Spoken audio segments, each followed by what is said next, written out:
would have received an email. Click on the registration link. To register, create your stuff and password for this account. Confirm that password and make sure they follow all the rules, including that they match.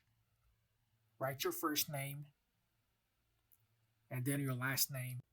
Click I agree to the license agreement.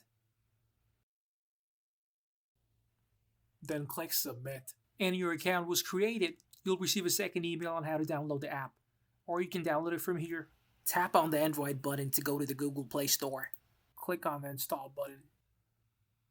Wait for aTouchAway Mobile to finish downloading.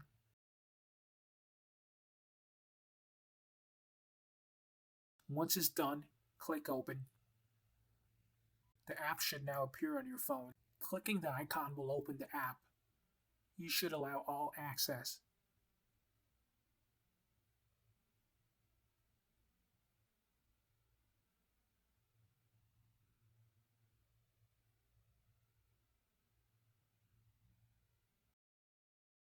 Select United Kingdom for country.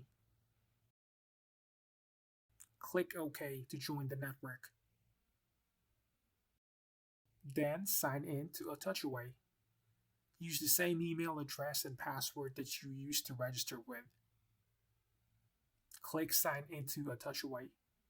That will bring you to your home page. When you get a message from the hospital, a red dot will appear besides View History. Click on it. It'll take you to the message that you received. From here on out, you can message back and forth with the clinical staff to coordinate a time for the video call. Note that only they can initiate a video call. When they do, tap accept and you'll be connected.